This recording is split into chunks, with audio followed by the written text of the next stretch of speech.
Assalamualaikum warahmatullahi wabarakatuh. Salam sejahtera bagi kita semua. Saya Erawati. Di sini saya akan menyampaikan tentang dampak globalisasi terhadap manajemen internasional. Globalisasi mendominasi horizon persaingan. Konsepnya sendiri sudah lama, tetapi intensitas tantangan yang diciptakannya semakin terasa. Globalisasi memunculkan dan mensyaratkan pasar baru, produk baru, mindset baru, kompetensi baru, dan cara pikir bisnis baru. Lingkungan kompetitif global. Perubahan terjadi sangat cepat. Difusi kapabilitas secara meluas dan cepat.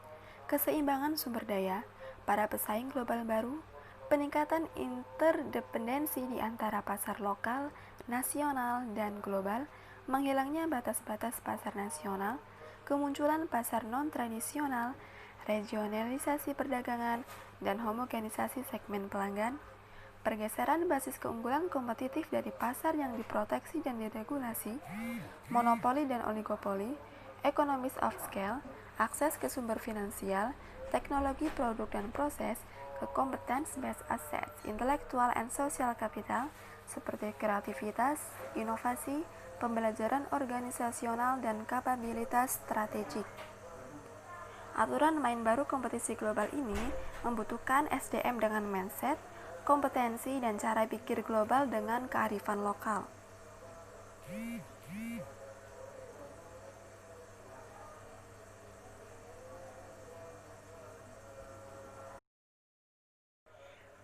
Tantangan globalisasi.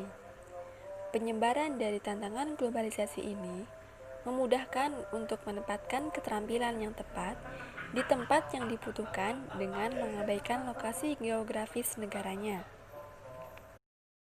Globalisasi manajemen sumber daya manusia merupakan rancangan sistem formal dalam sebuah organisasi untuk memastikan penggunaan bakat manusia secara efektif dan efisien guna mencapai tujuan organisasional. Dampak globalisasi manajemen sumber daya manusia.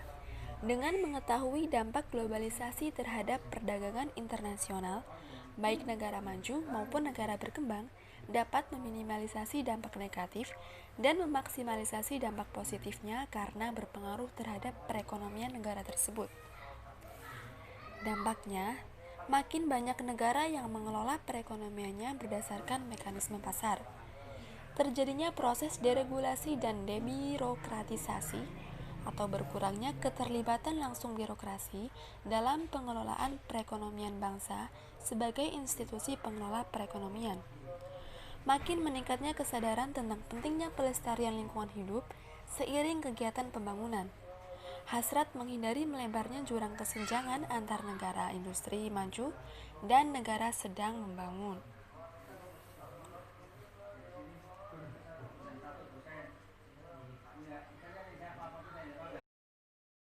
Jenis-jenis organisasi global ada impor dan ekspor, kemudian perusahaan multinasional, dan ada organisasi global. Faktor yang mempengaruhi manajemen SDM global ada hukum dan politik, yaitu stabilitas sistem politik yang berbeda antar negara, faktor ekonomi yang berhubungan dengan sistem politik, hukum, budaya maupun sistem ekonomi yang berbeda, dan faktor budaya meliputi jarak, individualisme, maskulinitas atau feminitas, penghindaran ketidakpastian, dan orientasi jangka panjang. Jenis karyawan global atau internasional ada 3, yaitu ekspatriat, warga dari tuan rumah, dan warga dari negara ketiga.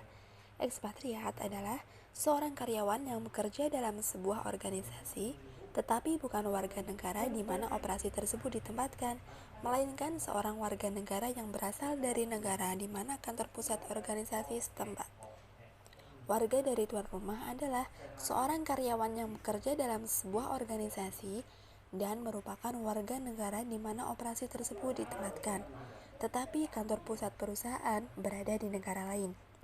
Warga dari negara ketiga merupakan karyawan yang bekerja dari satu negara kedua dan dipekerjakan oleh sebuah organisasi yang berkantor pusat di negara ketiga. Perubahan populasi global. Perusahaan di seluruh dunia mengadakan operasi-operasi. membentuk perusahaan ventura atau bergabung dengan perusahaan negara. Ketergantungan ekonomi global.